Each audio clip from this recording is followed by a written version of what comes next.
If you are a rehab/medical professional who found the information in the pain lecture challenging and totally new, how do you grapple with the new information, rethink your practice, and move into a more evidence-based worldview and set of treatments?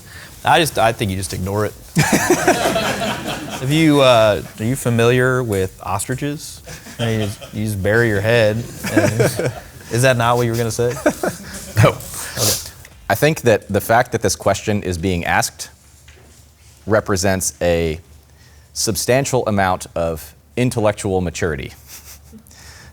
Because the natural cognitive bias that we would have, the lizard brain, what it would want to do, would be to ignore that and to say, what I'm doing works for my patients. What I do, I see it work every time, and that's what gets me paid, and so I'm going to keep doing that.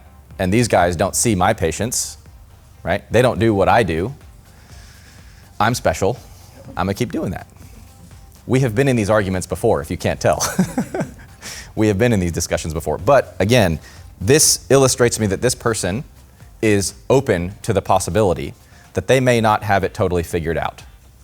Kind of like how I said in the lecture, nobody has it totally figured out, myself included, and I'm the person giving the lecture. You guys are like, man, what a ripoff. I paid to be here and listen to somebody who said he doesn't have it all figured out, right?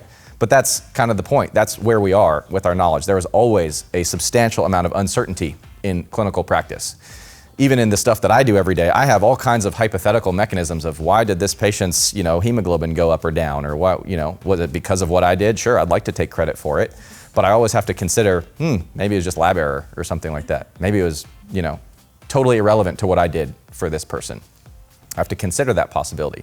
Consider the possibility that my diagnosis is incorrect. Consider that they may be getting better in spite of my treatment, or just because time is passing, not necessarily because of what I'm doing to them.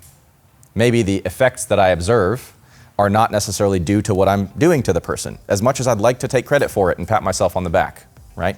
So this is respect for this kind of attitude. This is the same attitude I carry with, even the stuff that I've been trained in and do every day and have done for several years now. So I think that's a good starting point. And I think being open to this stuff will lead you to the light, so to speak here, as far as doing more reading, allowing your biases to be challenged, allowing all the stuff. I mean, you have to entertain the possibility that all the stuff you've been told before was incorrect or incomplete, and you have to be okay with that, right? Which can be a gut punch, right? Particularly if your salary depends on it, right? There's a quote about the hardest thing to do is to change somebody's mind when their salary depends on not understanding it, something to that effect, right?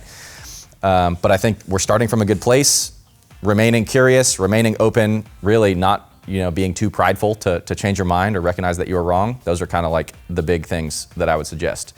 I am very, very, very loosely attached to just about everything that I presented to you guys this weekend, right? Open to the possibility that we're wrong. And the degree of attachment that I might have to a given claim is not based on my professional identity, who I am, what I do, but rather to the strength of the evidence underlying it, right? So like when I presented the lipid lecture, I'm more attached to that because of the strength of the evidence that supports it, right? Compared to some of the other things, like I suspect that a fair amount of the stuff that Jordan mentioned in the programming lecture, if you asked him how attached are you to this hypothesis, he'd say, because there is not nearly as much evidence supporting some of that stuff in the programming realm as there is, for example, compared to the stuff that I presented in the lipid lecture. And that's just the way it is. That's just where we are right now. That's what should guide our confidence in our claims, is the amount of evidence we have to justify it, not how it makes us feel. Yep.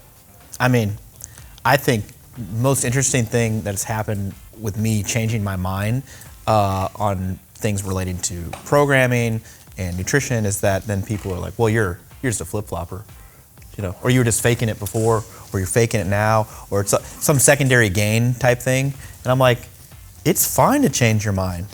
I encourage it. If I was still doing the same thing 10 years from now, man, I would really would have missed the boat, But then some of these people are like, nope, still the same. It's last 20 years. I'm like, a lot of stuff has happened though. You should maybe update your priors. Yeah. All right.